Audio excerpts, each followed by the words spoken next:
Hello again, everybody. So yesterday I walked into my local Glock store and was checking on a purchase, something that I'd ordered, see if it had come in. It had, so I went ahead and kind of took a look at that. But while I was there, I noticed that they had this pP320 SIG. It's called their Spector. This is from their Custom Works design.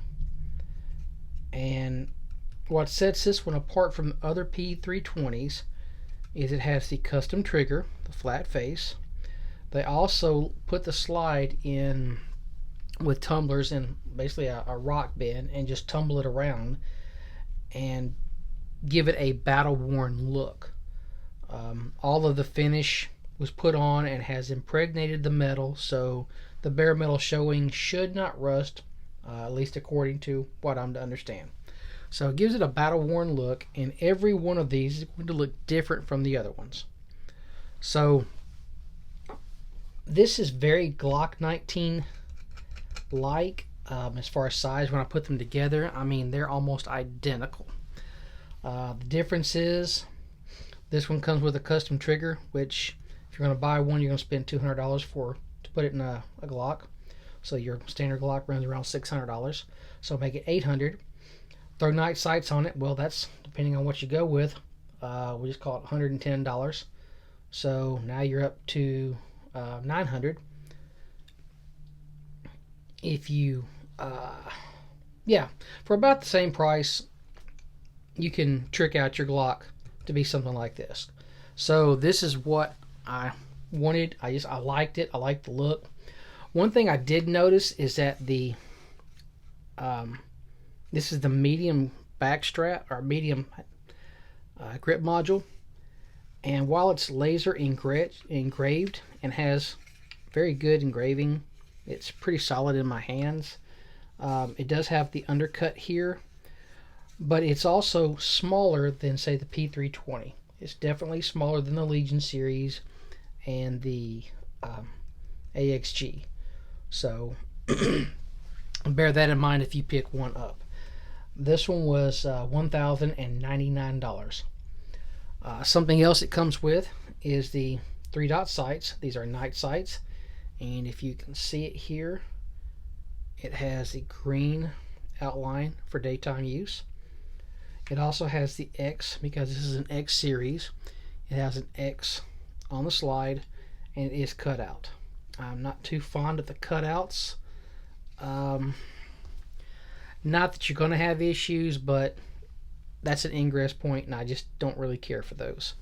So it is ambidextrous with the slide release. That's fully ambidextrous, and you can take the mag release out, swap it from side to side, go from right-handed to wrong-handed, or left-handed, depending on how you say it. The flat face trigger is very nice, very crisp. It feels like a 2-stage, if I'm saying that correctly, if I understand it correctly. So because you come up, you hit a hard wall, break, or you come up to it, very little travel, you can see here. Break, and as soon as it breaks, there's no over travel. Reset is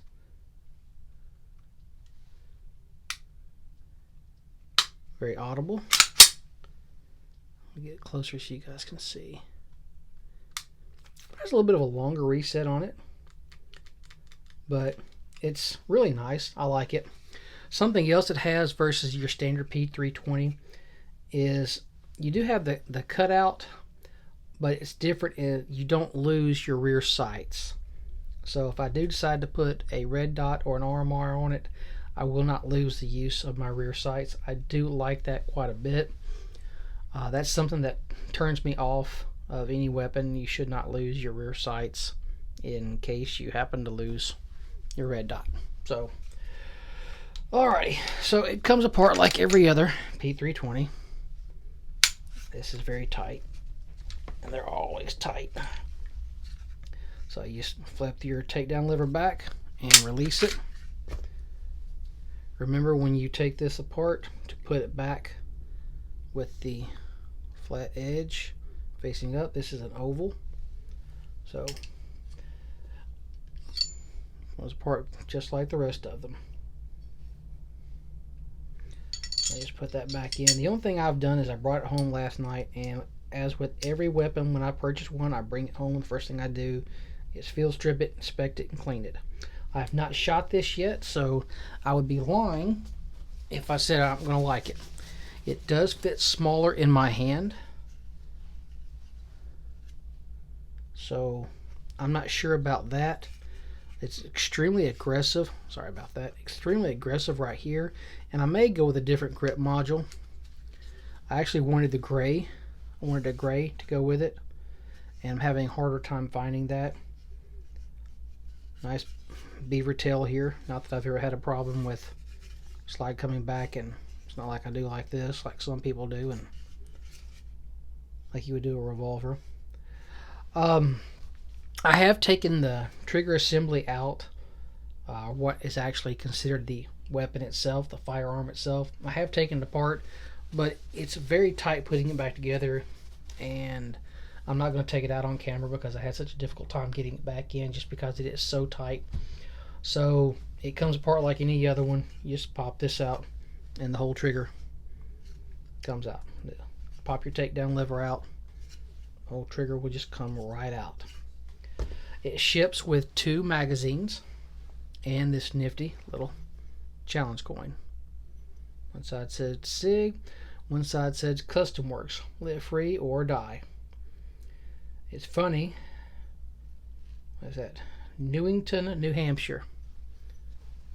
Live free or die in a communist state. Anyhow, so putting it back together just like once you took it apart. It's hard to do that sideways. Like it back, flip that down, release the slide, check the function. And yes, I said function, not something else. When you do that, I do it automatically. I probably should say it on camera for you. You always point it in a safe direction, but I know my direction is safe, so I point it in a safe direction and I check it.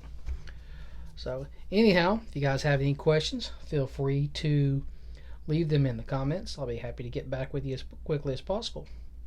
Hope you guys are having a wonderful day, and remember, the most important thing is that there are very few problems in life that cannot be solved by a battleship broadside. Have a great day.